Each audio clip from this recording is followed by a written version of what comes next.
Africa Content TV.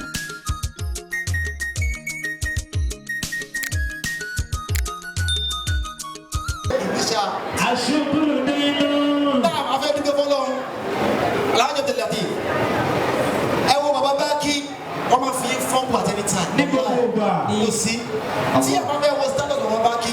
Oh, no, you back only about 20 posts here, like you are relative. Indicate. Oh, Bruno, I love him. I'm yes, you know what Bruno here? I've got him. Oh, where I go indicate. Oh, where get it to the party. Baba transfer no. Let me buy. I will you my like one more. Where you are going to go. Otherwise, I won't be. Yeah, I was here. I'm about to today. Oh, yes, indicate. Oh, yeah.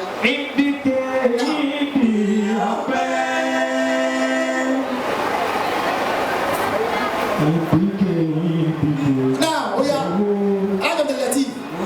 Share your walk, but you will die.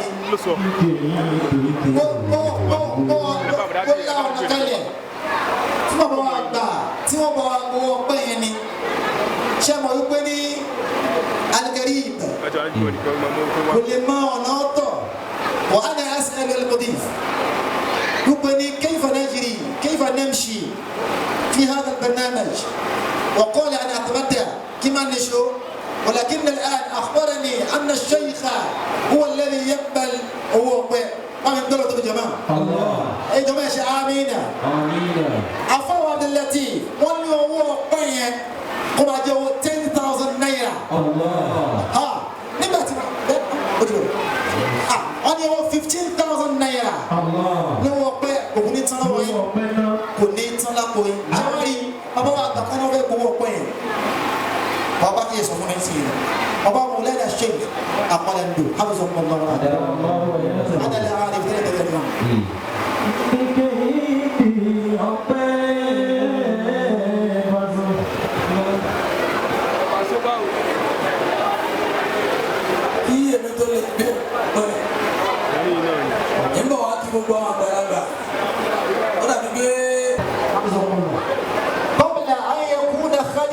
أبا الأسرار قبل أن يكون الخليفة أبا الأسرار كما توفوا خليفة قالوا أبا الأسرار ويقول موقني باتت الأسرار ما أنا بيا شفرايا يوفي النبي يوني النبي تقشوا دم النواشون يكوا يكنا نبامك وبعد ما نسيت أنا باير وما لطا أما النواشون باكيا يلقاي بسم الله الرحمن الرحيم بسم الله الرحمن الرحيم